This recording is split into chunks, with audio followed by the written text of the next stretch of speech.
ക്രിസ്തു യേശുവിൽ ഏവർക്കും സ്നേഹവന്ദനം. അനുഗ്രഹിക്കപ്പെട്ട ഒരു പ്രഭാതം കൂടെ കാണുവാൻ നമ്മളെ ഇടയാക്കിയ ദൈവത്തിന് നന്ദി അർപ്പിക്കാം. ഇന്നത്തെ വായനാഭാഗം യോശുവയുടെ പുസ്തകം 19 മുതൽ 21 വരെയുള്ള അധ്യായങ്ങൾ ആകുന്നു. ഇന്നത്തെ കുറിവാക്യം ഉൽപ്പത്തി പുസ്തകം 41 അധ്യായം 51 വാക്യം. യോസെഫ് തൻ്റെ ആദ്യജാതന് മനശ്ശെ എന്ന് പേരിട്ടു. യോസെഫിൻ്റെയും ആസ്നത്തിൻ്റെയും ആദ്യജാതനാണ് മനശ്ശെ. ഈ പേരിൻ്റെ അർത്ഥം മറക്കുവാൻ സഹായിക്കുന്നവൻ എന്നാണ്. എന്നാൽ വേദപുസ്തകത്തിൽ മനശ്ശെ എന്ന പേര് മറ്റു പലർക്കും കാണുന്നു. ഈ ദിവസങ്ങളിൽ യാക്കോബിൻ്റെ മക്കളായ 12 ഗോത്രപിതാക്കന്മാരെക്കുറിച്ചാണല്ലോ നാം പഠിച്ചുകൊണ്ടിരുന്നത്. യാക്കോബിന് 13 മക്കൾ ഉണ്ടായിരുന്നു. അതിൽ ഒരാൾ ഒരു മകൾ ആയിരുന്നു ദീന. നമ്മൾ അത് പഠിച്ചു കഴിഞ്ഞു. ബാക്കി 12 ഒരാൾ യോസെഫ് ആയിരുന്നു. അതും നമ്മൾ ചിന്തിച്ചതാണ്. ബാക്കി 11 പേരെക്കുറിച്ചാണ് കഴിഞ്ഞ ദിവസം വരെ നമ്മൾ പഠിച്ചത്. എന്നാൽ യാക്കോബ് മകനായ യോസെഫിനെ അനുഗ്രഹിക്കുമ്പോൾ യോസെഫിൻ്റെ 2 മക്കൾക്കും, അതായത് എഫ്രയീം, മനശ്ശെ, അവർക്കും അനുഗ്രഹങ്ങൾ നൽകുന്നതായിട്ട് കാണുവാൻ കഴിയുന്നു. ഇവരെയും ഗോത്രപിതാക്കന്മാരാക്കുന്നു. ഈ മനശ്ശെയെക്കുറിച്ചാണ് ഇന്ന് നമ്മൾ ചിന്തിക്കുന്നത്. മനശ്ശെയുടെ മാതാവ് ആസ്നത്ത് ആയിരുന്നു. മനശ്ശെ യോസെഫിൻ്റെ ആദ്യജാതനായിരുന്നു എങ്കിലും തൻ്റെ സഹോദരനാണ് അവകാശങ്ങൾ കൂടുതലും ലഭിക്കുന്നത്. മനശ്ശെ ജനസംഖ്യയിൽ വലിയ ഒരു ഗോത്രമായിരുന്നു.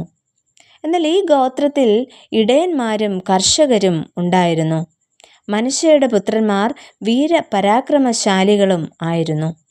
മനശ്ശെയുടെ സന്താന പരമ്പരയിലാണ് സെലോഫഹാദിൻ്റെ പെൺമക്കൾ ഉൾപ്പെടുന്നത്.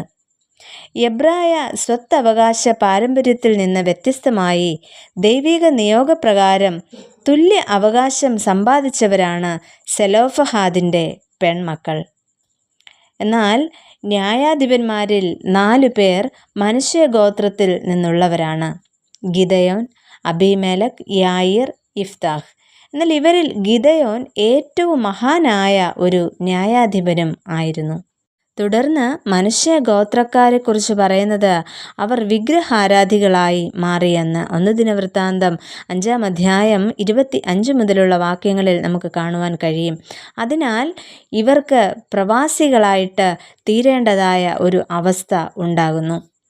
എന്നാൽ ഇവർ യോർദാന് വടക്കോട്ടും കിഴക്കോട്ടും കനാന്യരുടെ ഊരുകൾ കൈവശപ്പെടുത്തി അവിടെ ഗോത്രസംഘമായി താമസിച്ചിരുന്നു എന്നാണ് നമുക്ക് മനസ്സിലാക്കുവാനായിട്ട് കഴിയുന്നത്. സിറിയ യുദ്ധത്തിൽ മനശ്ശെ ഗോത്രത്തിന് വളരെ നാശനഷ്ടങ്ങൾ നേരിടേണ്ടി വന്നു. ആമോസ് 1 അധ്യായം 3 വാക്യത്തിലും 2 രാജാക്കന്മാർ 10 അധ്യായം 33 വാക്യത്തിലും നമുക്കത് കാണാം. അങ്ങനെ ഇവർ പാർത്തിരുന്ന യോർദാൻ്റെ കിഴക്കുള്ള പകുതി ഗോത്രത്തെ അസീറിയയിലേക്ക് നാടുകടത്തുകയും ചെയ്യുന്നു.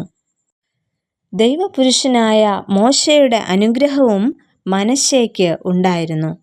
അവൻ്റെ കടിഞ്ഞൂൽ കൂറ്റൻ അവൻ്റെ പ്രതാപം, അവൻ്റെ കൊമ്പുകൾ കാട്ടുപോത്തിൻ്റെ കൊമ്പുകൾ. അവയാൽ അവൻ സകല ജാതികളെയും ഭൂസീമാവാസികളെയും വെട്ടി ഓടിക്കും എന്ന് പറയുന്നുണ്ട്. ആവർത്തന പുസ്തകം 33 അധ്യായം 17 വാക്യത്തിലാണ് നമ്മൾ ഇത് കാണുന്നത്. ധാരാളം നന്മകളും അനുഗ്രഹങ്ങളും പ്രാപിക്കുവാൻ മനശ്ശെ ഗോത്രത്തിന് സാധിച്ചു. ഈ പ്രഭാതത്തിൽ ദൈവം നമുക്കും നൽകിയിട്ടുള്ള എല്ലാ അനുഗ്രഹങ്ങളെയും നമുക്ക് ഓർക്കാം. അതിന് എപ്പോഴും ദൈവസന്നിധിയിൽ നന്ദിയുള്ളവർ ആയിരിക്കാം. നമുക്ക് പ്രാർത്ഥിക്കാം. പ്രിയ കർത്താവേ, അവിടുന്ന് ഓരോ നിമിഷവും ഞങ്ങൾക്ക് നൽകുന്ന അനുഗ്രഹങ്ങൾക്കായിട്ട് ഞങ്ങൾ അങ്ങേക്ക് നന്ദി പറയുന്നു. ആ ഒരു ബോധ്യത്തോടെ എപ്പോഴും ജീവിക്കുവാൻ ഞങ്ങളെ സഹായിക്കണമേ. ആമേൻ.